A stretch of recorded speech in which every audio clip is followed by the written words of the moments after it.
Olá, a paz do Senhor Jesus Cristo seja com você e com toda a sua família. Você que está chegando agora, seja muito bem-vindo. Esse é o canal do pastor Dr. Marcos José, sou do Rio de Janeiro. Temporariamente estou aqui no estado do Ceará, realizando a obra de Deus. E eu gostaria de convidar você, neste momento, para dedicar alguns minutos. Será rápido, vai ser o nosso devocional.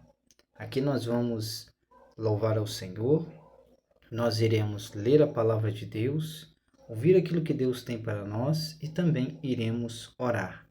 Não saia daí, me acompanhe em nome do Senhor Jesus Cristo. Hino da harpa cristã de número 193. Se tu, minha alma, a Deus suplicas e não recebes, confiando fica em suas promessas, que são muito ricas e infalíveis para te valer. Por que te abates? Por que te abates, ó minha alma, e te comoves, perdendo a calma? Não tenhas medo, em Deus espera, porque bem cedo Jesus virá. Ele intercede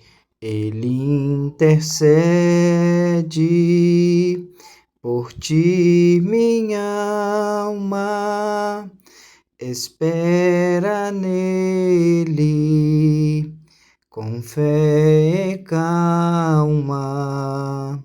Jesus de todos teus males salva e te abençoa dos altos céus. Por que te abates?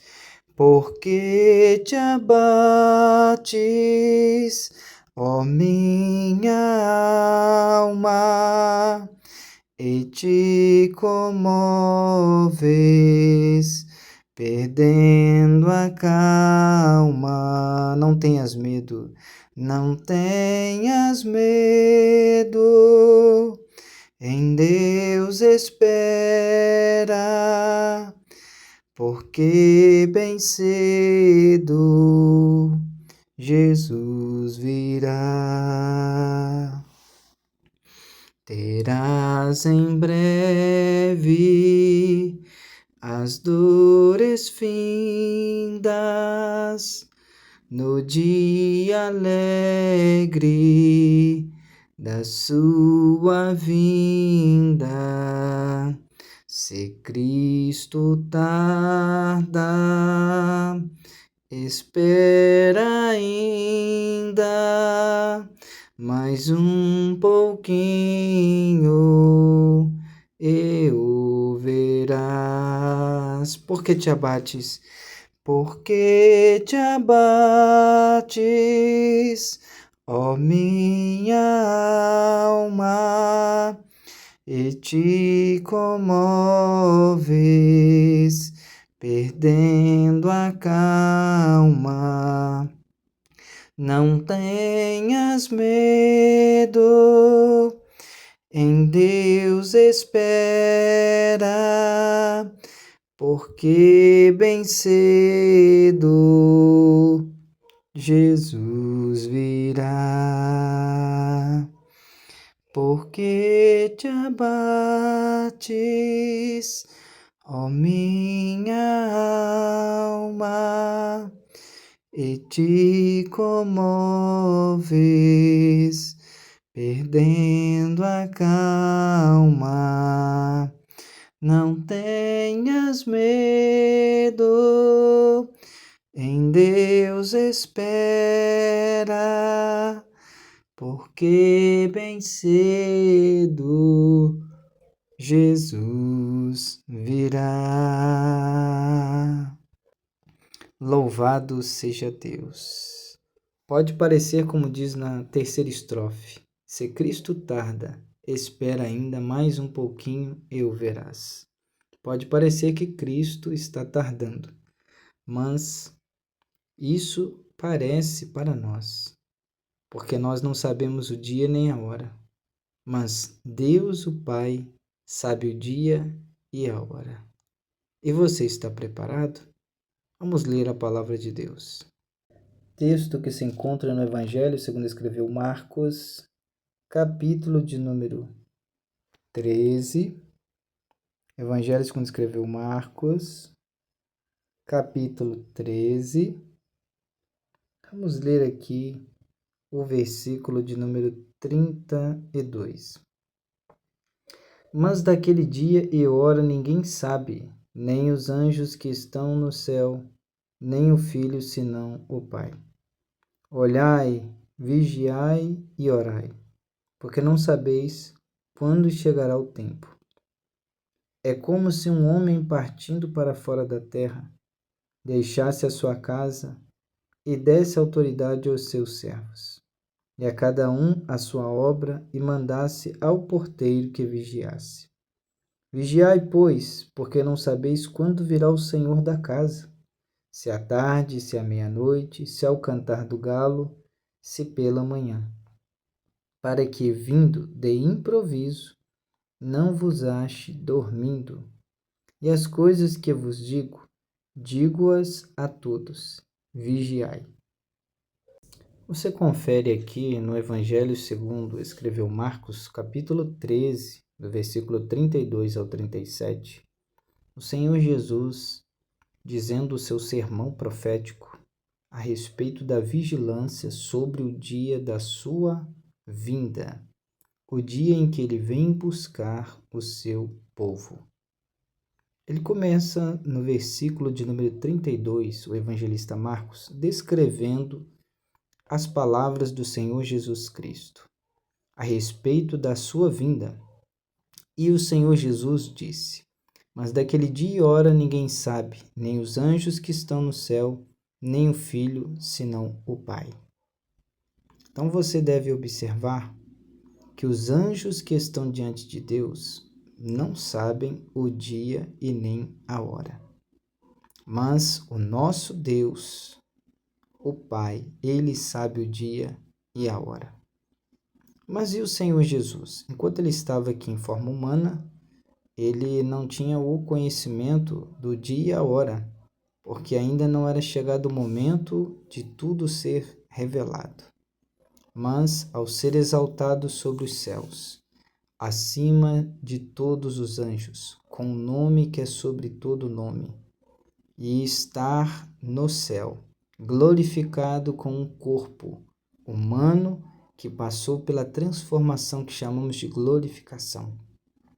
Ele, ao ter aos seus pés todas as nações, dadas por Deus Pai, para que também os anjos de Deus o adorem, e todo joelho venha a se dobrar, e toda língua confessar que Jesus Cristo é o Senhor, então o Senhor Jesus passa a ter o conhecimento dos tempos e das estações. Saber o tempo em que o Senhor Jesus voltará para buscar a sua igreja. Foi uma coisa revelada depois que Cristo ascendeu aos céus. Nós vemos isso, o Senhor Jesus também mostrando o que é de conhecimento do Pai sobre a restauração de Israel, dita pelo próprio Senhor Jesus nas palavras dele. Confira aqui comigo em Atos dos Apóstolos.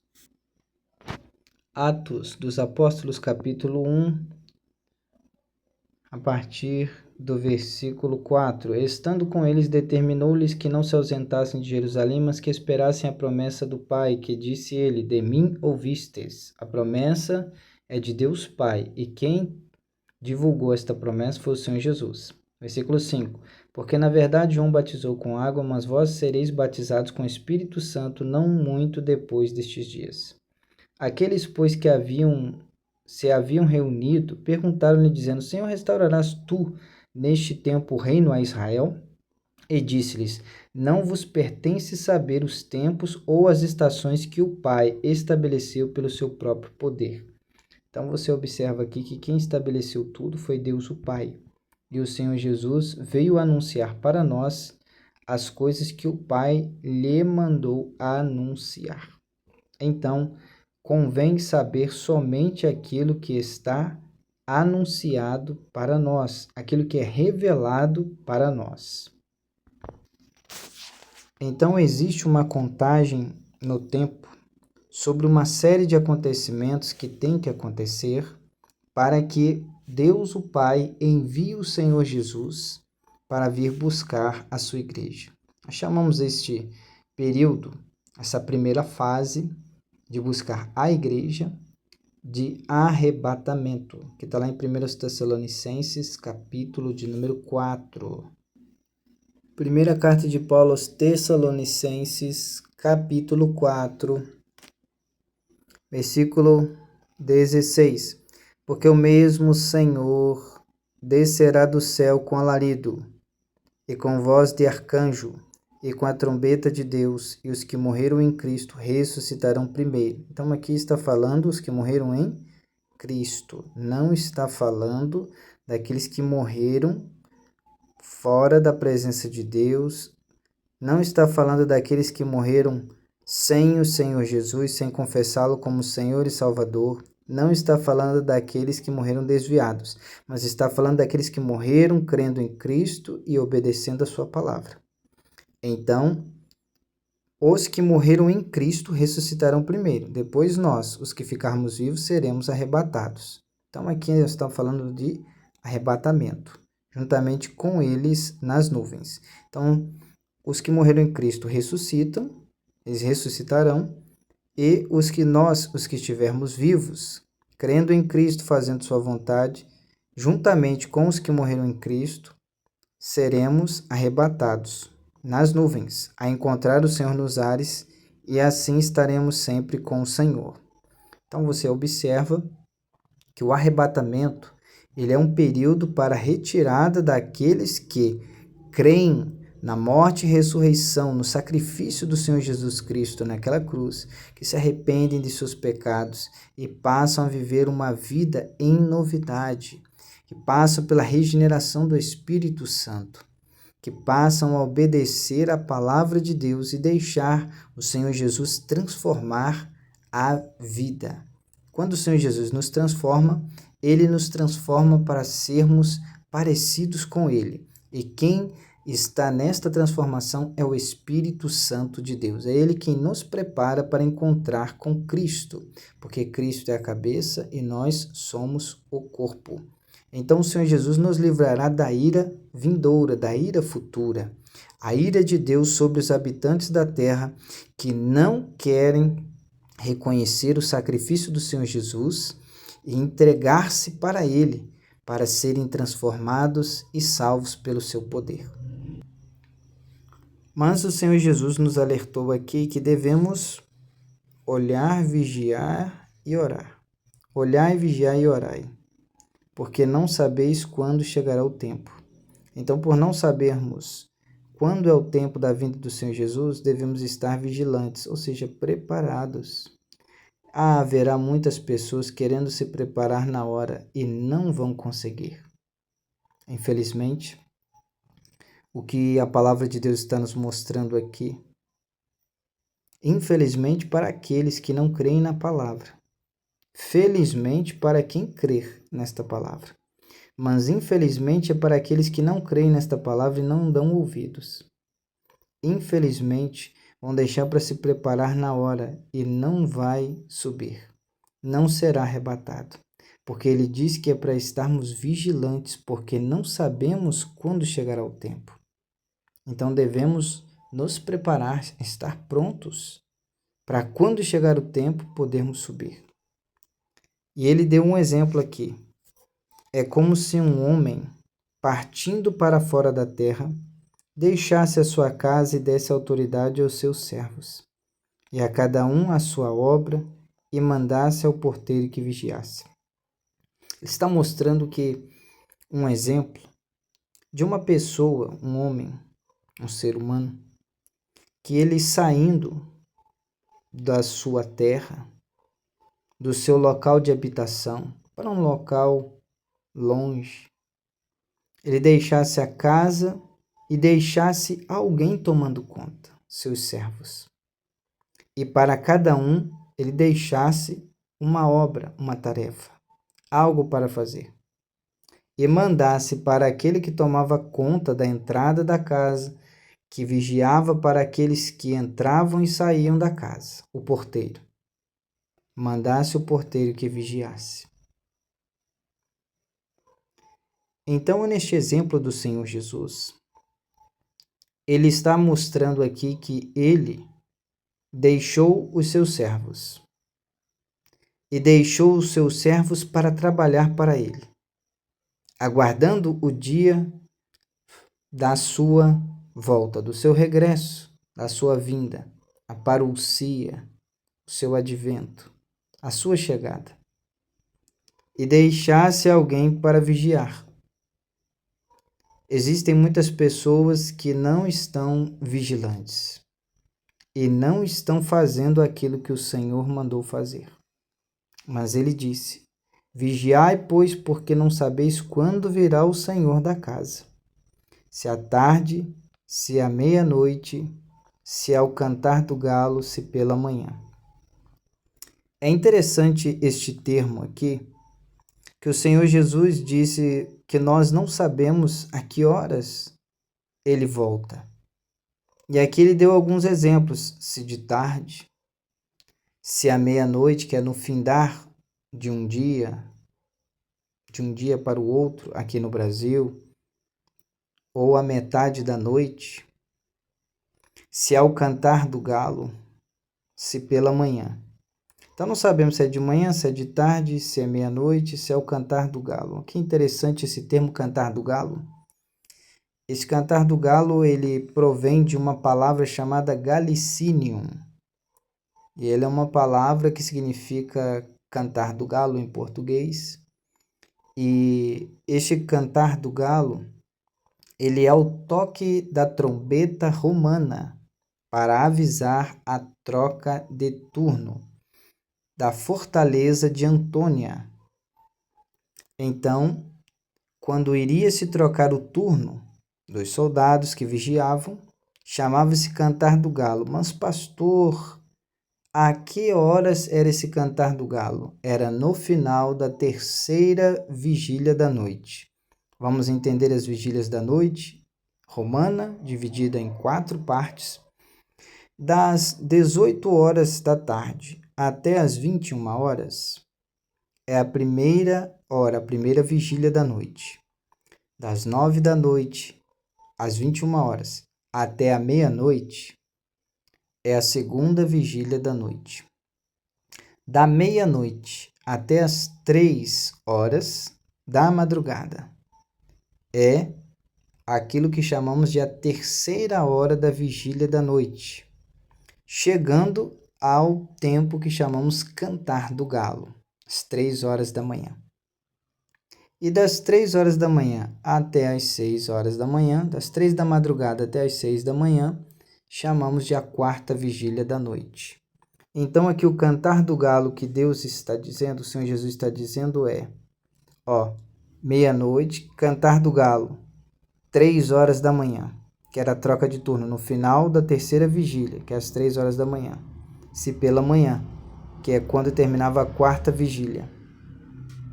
Então, não está falando aqui sobre uma ave cantar na madrugada.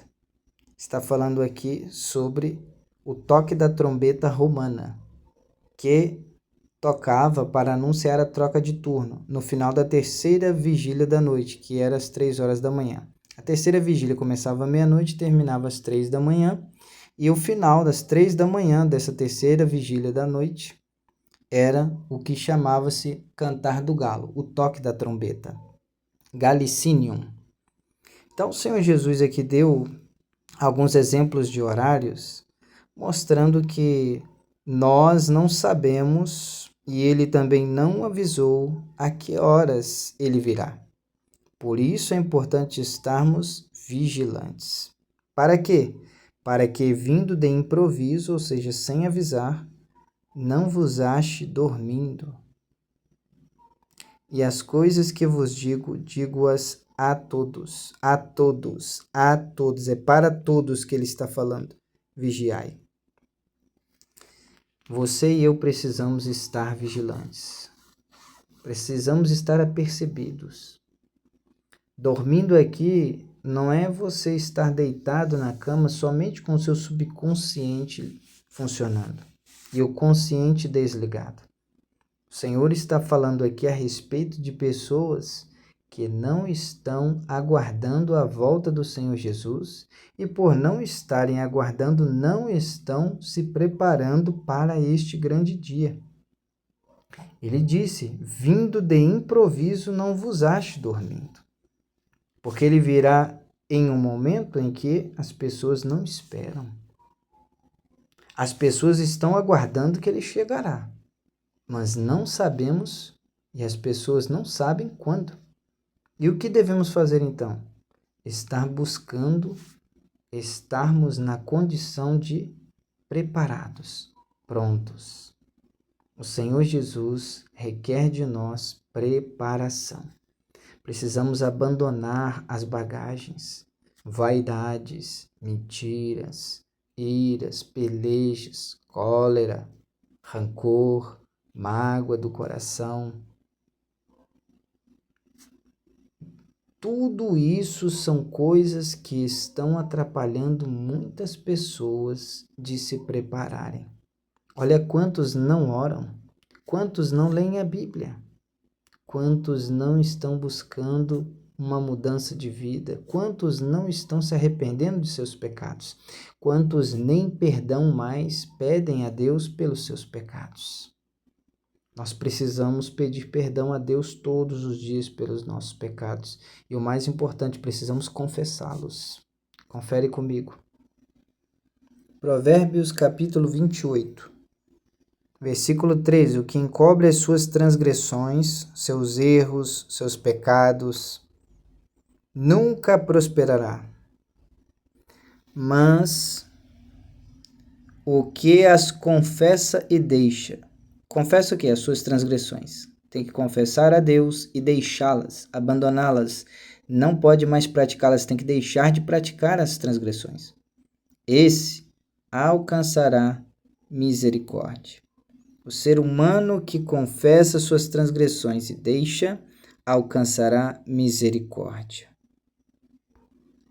Novo Testamento, primeira carta que escreveu o apóstolo João, capítulo 1, versículo de número 9. Se confessarmos os nossos pecados, Ele, quem? Cristo. Ele é fiel e justo para nos perdoar os pecados e nos purificar de toda injustiça. Então temos que confessar os nossos pecados. Temos que dizer os pecados que cometemos e pedir perdão a nosso Deus. E assim Ele nos perdoará e nos purificará de toda injustiça. Olha o versículo 7. Mas se andarmos na luz como Ele na luz está, temos comunhão uns com os outros, e o sangue de Jesus Cristo, seu Filho, nos purifica de todo pecado. Então Deus vai nos perdoar, e o sangue do Senhor Jesus Cristo é que nos purifica de todo pecado. Deus lembra do ato sacrificial do Senhor Jesus por nós, derramando o seu sangue na cruz. E assim, Ele purifica nossa alma de todo pecado, de toda injustiça. E assim, Ele nos livra da culpa, porque o pecado nos torna culpados.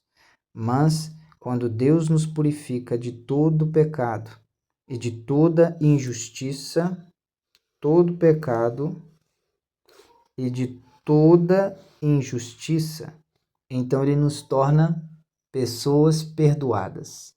Ele nos torna justos. Ele nos perdoa, Ele nos inocenta, nos torna inocentes. É isso que precisamos fazer. Existem muitas pessoas que estão brincando, estão pedindo a Deus coisas que Deus não vai dar. Lembre-se, Deus não apoia pecado. Não perca tempo pedindo a Deus coisas que levam ao pecado. Não peça a Deus para abençoar aquilo que não é bendito. Não peça a Deus para abençoar aquilo que Deus não quer abençoar. Satanás, ele toma a frente de pessoas que ficam pedindo a Deus coisas que não agradam a Deus, e então ele toma a frente para quê? Para enganar estas pessoas, para que elas achem que estão sendo respondidas por Deus, que estão sendo alvos da bênção, da benignidade de Deus, do ato bondoso de Deus, e na verdade é o diabo que está. Por quê? Estão pedindo para Deus abençoar um pecado, e Deus não abençoa pecado. Mas Satanás entra na frente para poder enganar as pessoas, para que elas continuem no pecado, pedindo a Deus o pecado, sabendo o diabo que Deus não está ouvindo estas coisas para dar atenção. Deus escuta tudo, porém não dá atenção a estas coisas. E assim Satanás faz coisas para enganar as pessoas, e as pessoas depois ficam agradecendo a Deus pelo pecado. E o que elas estão fazendo é cometendo pecado. Porque estão acreditando que Deus está abençoando o pecado, e Deus não concorda com o pecado. Aqui diz a palavra do Senhor, nós temos que confessar o pecado, nós temos que andar na luz como Ele na luz está, para que Ele nos purifique com o sangue do Senhor Jesus Cristo, seu Filho, nos purifique de todo pecado. Mas as pessoas estão perdendo tempo pedindo coisas que não agradam a Deus. Não peça a Deus para abençoar aquilo que é pecado. O pecado, ele tem que ser abandonado. Você viu ali em Provérbios, capítulo 28? Confessa e deixa. Abandona, larga, para de praticar. É isso que deve ser feito. Nós devemos estar em comunhão com Deus, andar na luz, não nas trevas. Tudo aquilo que é do diabo, tudo aquilo que nos leva a ter uma divisão com Deus é do diabo, é das trevas. Por quê? Porque Deus, ele não compactua com este mundo. Amigos do mundo são constituídos inimigos de Deus. Está lá em Tiago, capítulo 4, a partir do versículo 2 até o versículo 6. Então você que está ouvindo esta mensagem, saiba que o Senhor Jesus te ama, quer fazer uma grande obra na sua vida. Peça perdão pelos seus pecados e Ele te perdoará. Você ainda não é do Senhor Jesus? Entregue sua vida para o Senhor Jesus, que Ele fará uma grande obra na sua vida. Ele dará o seu Espírito Santo a você para que você seja transformado pelo Espírito de Deus para ser da forma que o Senhor Jesus quer o seu povo. Vamos, neste momento, orar. Momento de oração. Você conferiu comigo a palavra de Deus nesse nosso devocional. Louvamos ao Senhor e agora chegamos ao momento de orar. Eu convido você a fechar os seus olhos e orar comigo nesta hora. Feche os olhos. Senhor nosso Deus, querido e eterno Pai, em nome do Senhor Jesus Cristo, eu invoco o teu santo nome nesta hora em favor desta vida que me acompanha. Ó Pai, visita ela, sua família, a esta pessoa que se encontra em um momento de tribulação, que se encontra em um momento de tristeza, que se encontra em um momento de dificuldade. Muitas são as aflições do justo, mas o Senhor o livra de todas. Ó Deus, eu creio no grande livramento que o Senhor pode dar. Mas eu lhe peço, meu Deus, por esta vida, que neste momento, nesta oração, derrama o seu coração diante de ti, ó Pai, e confessa seus pecados, e quer abandonar os pecados, e quer, meu Deus, se livrar destes pecados, ser purificado de toda injustiça, que quer, neste momento, ser livre deste grande mal que atormenta há tempos esta vida. Ó Ó Deus, eu lhe peço, purifica esta pessoa de todo pecado. Limpa, arranca este mal que tem dominado esta vida, porque a tua palavra diz que somos escravos daquilo que nos domina, ou daquele que nos domina. Nós temos que ser escravos do Senhor Jesus, que a palavra servo é doulos, escravo. Devemos ser escravos do Senhor, servos do Senhor, e não escravos do pecado. Se algo mal tem dominado a vida de alguém, esta vida tem sido dominada pelo pecado, então ela é escrava do pecado. Eu peço, Senhor, venha tirá-la desta escravidão, venha tirá-la desta servidão, ó Pai. Limpa, purifica estes olhos, os ouvidos, a mente, o coração, Pai. Tira toda rapina, todo mal que está nesse coração e nesta mente. Lave e purifica esta alma, meu Pai querido, porque esta pessoa em prantos, diante de Ti, meu Deus, se prostra, se curva, pede a Ti misericórdia. Tua palavra diz que aquele que confessa suas transgressões e deixa, abandona, encontrará misericórdia. O Senhor é misericordioso e piedoso, meu Deus. Por isso louvamos ao Senhor, porque a tua benignidade ela dura para sempre. Salva estas vidas, liberta de todo pecado. Limpa e purifica estes olhos que têm visto coisas más. Limpa o coração e a mente da vaidade. Socorre estas pessoas, tira elas desta corrente que tem aprisionado a alma delas. Meu Deus, quantas almas aprisionadas por correntes, grilhões, almas aprisionadas em cadeias. Em nome do Senhor Jesus, liberta estas vidas, transforma elas para serem da forma que lhe agrada, ó Pai. Ajuda elas, Senhor Espírito Santo, pois o Senhor é aquele que está na terra para sondar os corações e para transformar a cada vida para sermos parecidos com aquele que se entregou por nós, aquele que nos ama e aquele que nos aguarda, que é o Senhor Jesus. Eu entrego todas estas vidas nas tuas mãos, nesta hora, em nome do Senhor Jesus Cristo, e finalizo esta oração com a oração que o Senhor Jesus nos ensinou. Pai nosso que estás nos céus, santificado seja o teu nome, venha o teu reino e seja feita a tua vontade, assim na terra como no céu.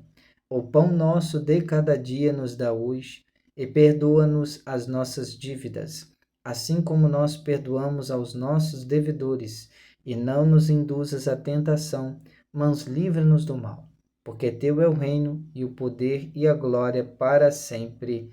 Amém. Louvado seja Deus. Você que quiser aprender a oração do Pai Nosso, está em Mateus capítulo 6, do versículo 9 até o versículo de número 13. Deus abençoe. A paz do Senhor Jesus. Shalom Aleichem. Paz seja convosco.